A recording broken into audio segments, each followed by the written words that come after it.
It's a secret from Dad. During the funeral of my beloved sister, a letter was handed to me by my 6-year-old niece. Inside, it said, "Run away right now." Half in doubt, I tightly held my niece's hand. Just at that moment when I was about to take her out, all the relatives around stood up simultaneously. In the blink of an eye, both my niece and I were blocked by them. Then, my brother-in-law slowly approached. What will happen to my niece and me? Please, witness the unfolding turmoil to the end. I am Serena Smith, a 28-year-old single company employee. Both my parents have passed away, and my only sister is already married, so I live alone. I have a boyfriend who is 2 years older than me and we've been dating for 3 years, but I am hesitant about marriage. The reason being, that my closest married relative, my sister, did not seem happy at all. My sister Janet, 3 years older, who has been married for about 8 years, and her husband Ashton. My elegant and beautiful sister succumbed to my brother-in-law's fervent pursuit and married him. When I was first introduced to Ashton, my sister seemed very happy, and above all, my brother-in-law seemed completely enamored with her. The way they seemed to care for each other made it apparent, and I couldn't help but smile.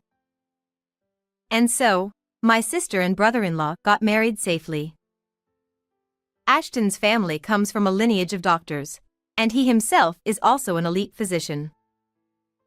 Financially, there were no worries, and my sister, at the request of my brother-in-law, became a full-time housewife.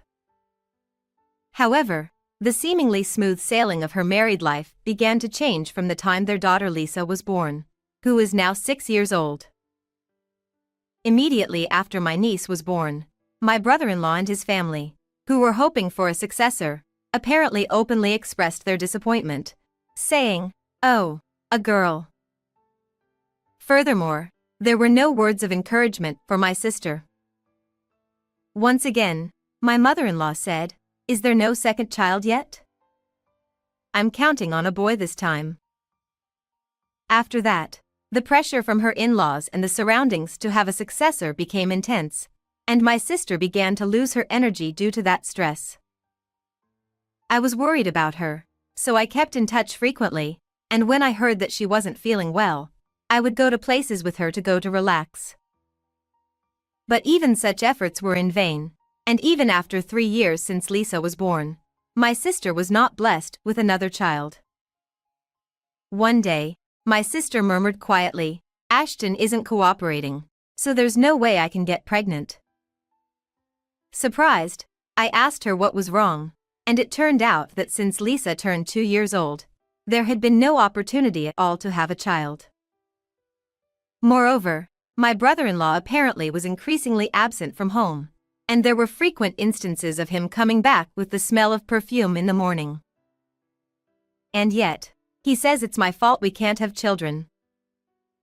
Apparently, Ashton, using himself as an excuse, complained to his parents. "It's Janet's fault. I'm trying hard." It was said that he was saying such things. Huh? What's that supposed to mean?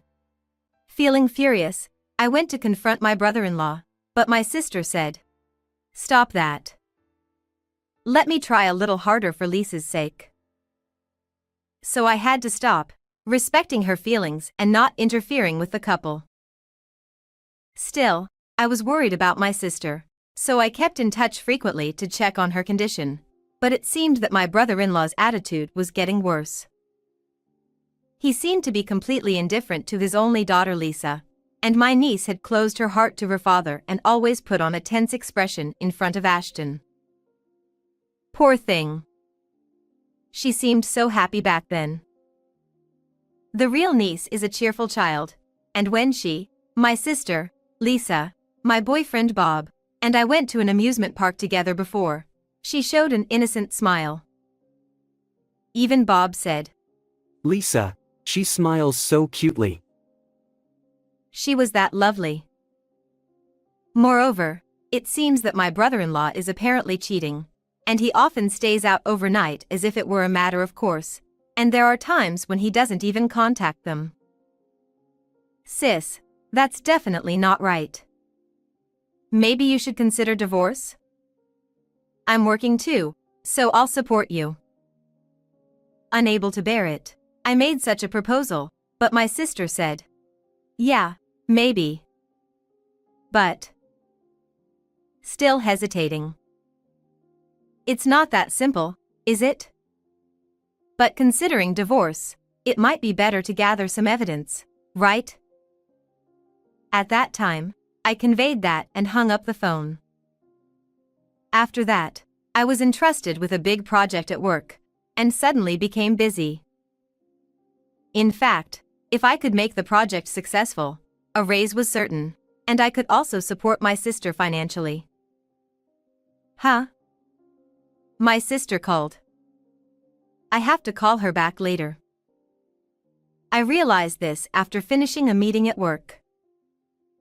However, even after that, I was too busy with work and couldn't call her back, and there was no call from my sister either. Darn it. I fell asleep. I wonder if my sister is okay. Even after returning home, I was tired, and in the end, I couldn't call her back, and morning came. Until then, I had mostly been the one to contact her, so my sister's call was rare and I was curious, but I rushed to work and greeted lunchtime. When I hurriedly took out my phone to call my sister back, I noticed an incoming call from my brother-in-law this time. Huh?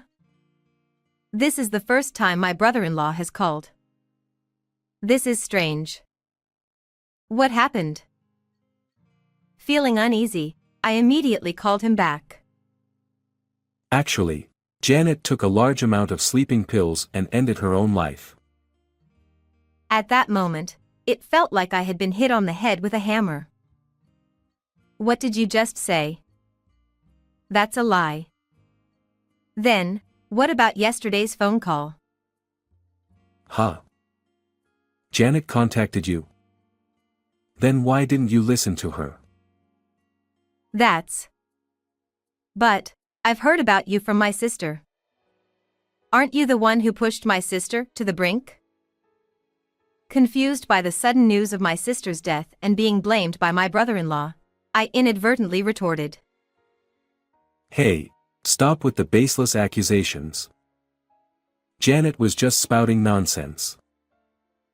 Then, he laughed scornfully and hung up the phone. After that, I left work early and rushed to my sister's house, but my brother-in-law was still absent, perhaps at the hospital. Feeling at a loss for what to do, I received a notice of my sister's funeral sent via message, as a kind of notification from him. It seemed that there was no wake, and the family decided to hold a family funeral the next day, so I decided to attend the funeral alone to bid farewell to my beloved sister's journey to heaven. After returning to my apartment feeling gloomy, I contacted someone and told them about the series of events.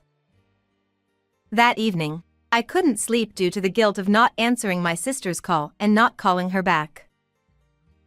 As the night passed, I headed to the funeral hall. Since it was a family funeral, there were only my brother-in-law's parents, a few relatives, and the staff of the funeral hall present. It feels lonely somehow. I wish we could have sent her off with more flowers.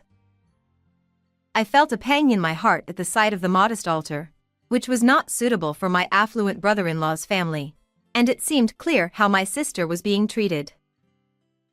I wonder where Lisa is. She must be in shock. When I looked for my niece, she was standing alone with tearful eyes, so I tried to run to her, but... So you came.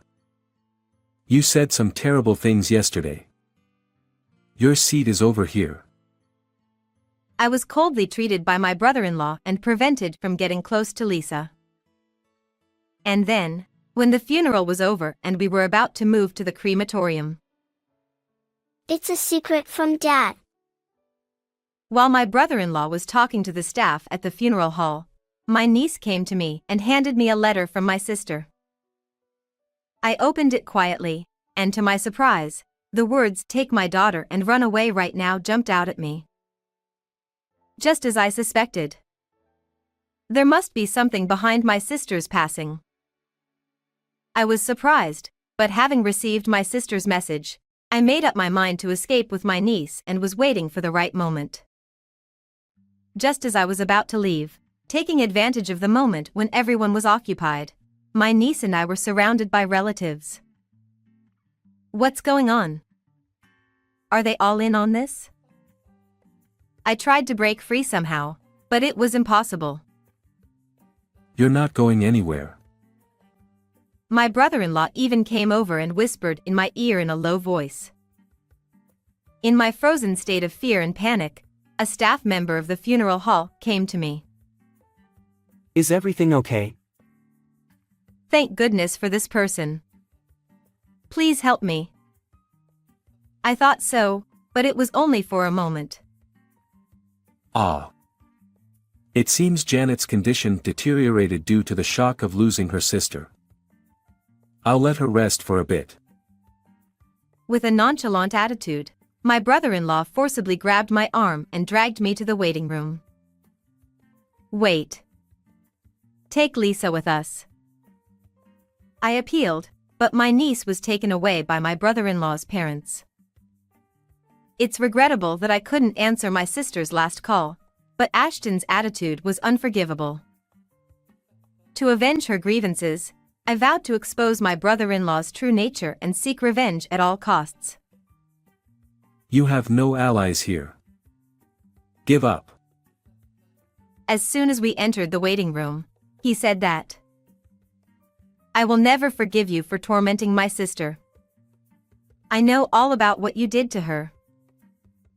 Alone with my brother-in-law in the room, I was extremely uneasy, but I managed to retort. Ha. However, he just sneered. But that only fueled my determination even more. I'll expose your true nature to everyone. Who would believe what you say? My brother-in-law remained unfazed by my plea and smirked unpleasantly. To my parents and relatives, you're the one who's blamed for pushing Janet to her death. They say she took her own life because of your hatred towards her. How awful. Furthermore, he even asked his family to keep an eye on Lisa and make sure I didn't leave with her.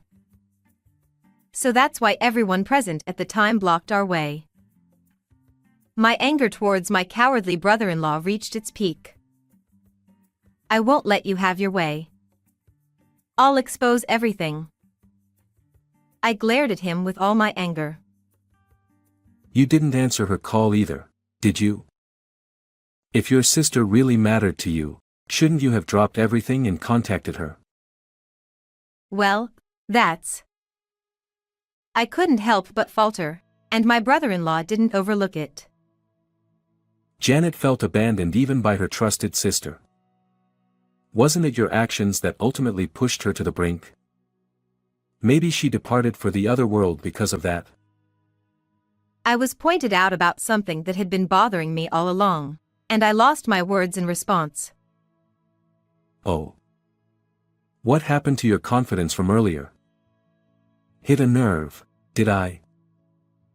Approaching me step by step, my brother-in-law confronted me as if a lion cornering a rabbit. At that moment, I felt like I heard my sister's voice saying, "Serena, don't give up. My sister was aware of your affair, and she was preparing for divorce, gathering evidence and all. A person like her wouldn't take her own life willingly." Oh. Where's the evidence then? My brave plea, inspired by my sister, did not faze my brother-in-law. Evidence? I don't know where it is, but it's in the letter. Oh no. I accidentally mentioned the letter that my niece had told me to keep a secret. A letter? Hey, where is it? Perhaps feeling guilty, my brother-in-law, with a slightly surprised expression, approached me. Realizing there was no turning back, I showed him the letter my niece had given me.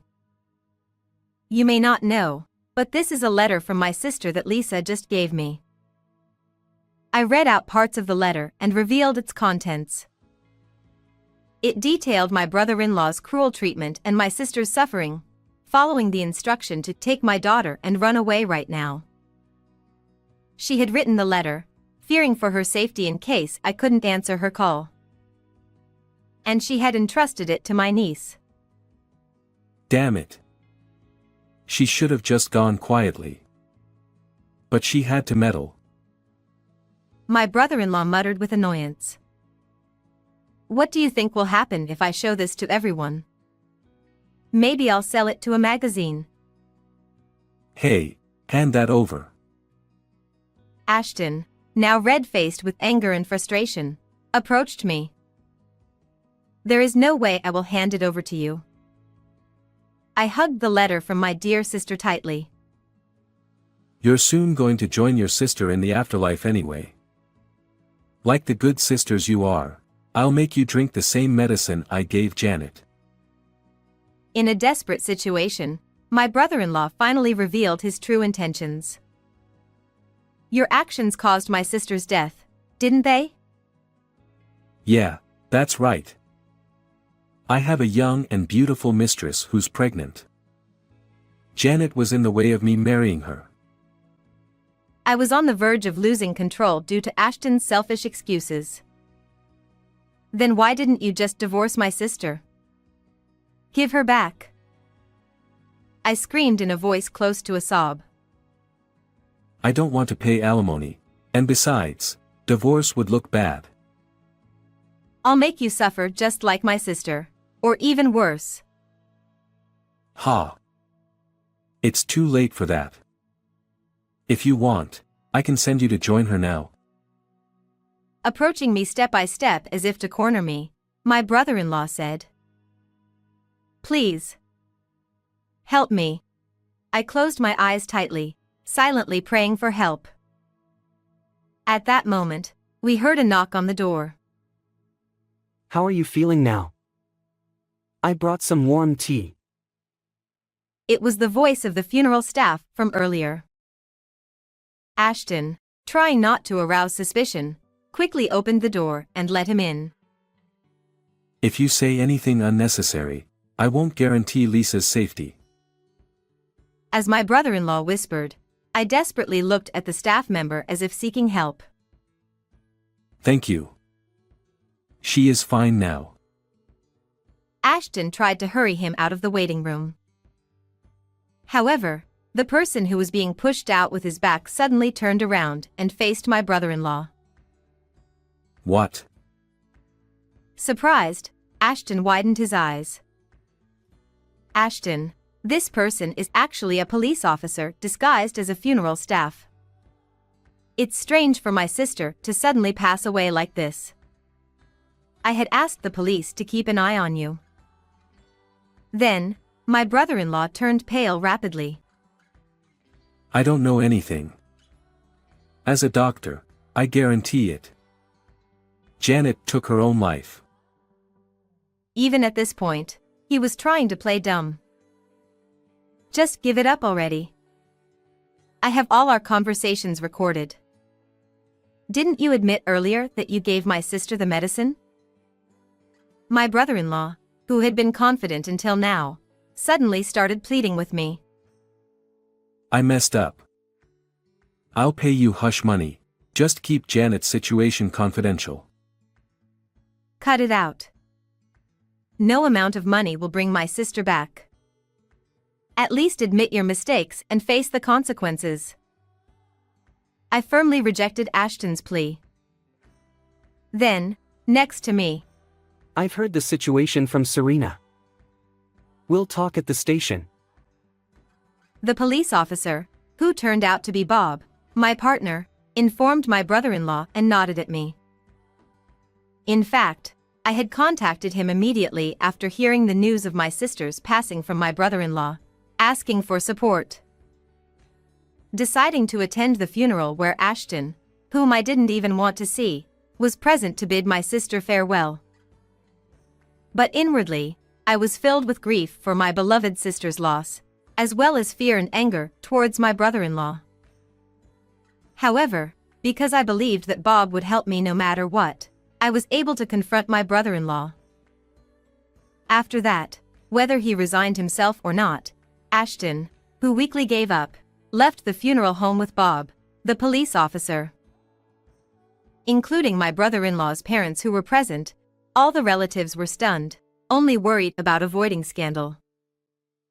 There wasn't a single person concerned about Ashton.